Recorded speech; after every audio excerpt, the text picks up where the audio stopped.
happens if Elon succeeds with these power walls and every home has a power wall? What happens to energy?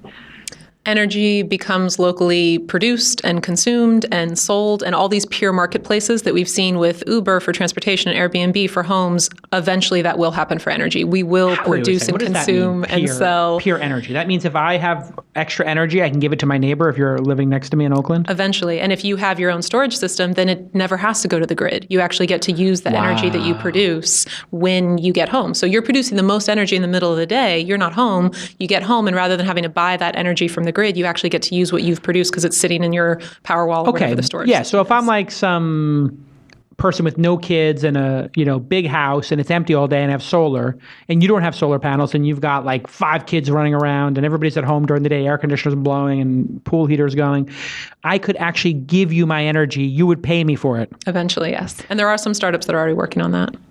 So this is a really stupid question. Are the power lines designed to, I know that you can send energy back to the grid, but are they designed to route energy from one home to another? Not yet. How does that work? If it would work, how would that work? You would have to have some sort of like hubs or something? Yeah, localized storage hubs so that the energy that's produced goes to those local hubs so that another local person, a neighbor, for example, could use it rather than having to go all the way back to the centralized utility and then back to your next door neighbor. Got it. And how much do you lose when you go all the way back to the utility and all the way back to a home? Do you lose like 10, 20% each way? Or? It's a good question. I don't know the exact number of reduction, but it is a huge, the longer the transportation, the more energy you lose and the less efficient it is. So it's a big case for localized energy. So the Powerwall is fantastic. You have that in your house, but then eventually every block or every 10 blocks, we could have a huge battery pack that all the homes put into and then gets redistributed back to the homes that need it. Exactly. I think it's possible in our lifetime to make energy free. And could I not donate my extra solar to my neighbors? Or would PG&E come with some fakaka rule where I can't do that because it's against the rules? No, eventually you could. And there is a startup, I believe, called GridMates that's working on that now, on donating extra energy that you produce. This is where the barter economy could totally put these utilities, could KO them. Right. Knock them out. Because for me, I would rather just donate my energy from my house. Let's say I had a house, in Sonoma or something like that. And I'm up there once every week, and I don't use it 6 days a week. I would rather my energy just be given to the school or to like my neighbors, or maybe there would be like some low income housing, and I could the people who maybe didn't have as much wealth in the country could just get their energy free. Yeah. Wouldn't that be a beautiful thing? It would be a beautiful thing. And I think there is, though, a role for utilities that we're seeing in Europe, a lot of utilities where renewable energy is so much further advanced than in the States. And those utilities have already woken up to the fact that if they do not transition to renewables, they will be out of business. So we've seen Total, one of the biggest oil and gas companies in France, do major investments into solar companies, including one here in Richmond, California called SunPower. We've seen E.ON, one of the largest utilities in Germany, invest heavily in Sungevity, an Oakland-based solar company that now employs 1,000 people, of which my co-founder is also the co-founder of Sungevity. Wow.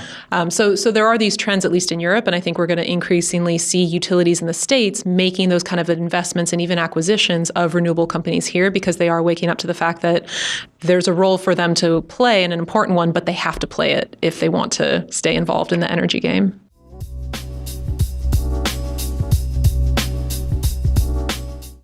Listen, I could talk to you all day about Squarespace. I love this product. All of our sites are built on Squarespace. Why? Because I can just say, hey, Bryce, hey, Ashley, hey, Jackie, just change this on the Squarespace site. Hey, can we get this up on the Launch Festival site? Hey, can we get this up on the Launch Mobile site? Hey, on the Scale Conference, on this, on that. It instantly gets done. It's easy to use. Squarespace makes beautiful websites so simply. They have all these great design templates. You pick one, and all of a sudden, it looks like you spent $250,000 on your website. Literally, these designers a lot of designers are very upset. A lot of web shops are very upset about Squarespace. I've seen this many times where they would normally spend, people would spend $20,000, $50,000, $100,000 on a website, and Squarespace does it for dollars a month, like $10 a month. It's unbelievably affordable. And everything, it starts at $8 a month, by the way. Everything is responsive. So when you pull it up on your iPad or your phone, you have to pinch and zoom to see the website. It all just works. And you're not at, bent over a barrel by all these crazy developer freelancers who then disappear for months. They go, on a hike and they go bike across the United States while your website still isn't responsive or still isn't working. You need to have a professional group behind your website, and that is Squarespace. They also support e-commerce now, and they just keep adding features. Like they have a calendar feature that's really good right now. And there's all these little plugins and little, craftsmanship that make the site look so good. I love the product.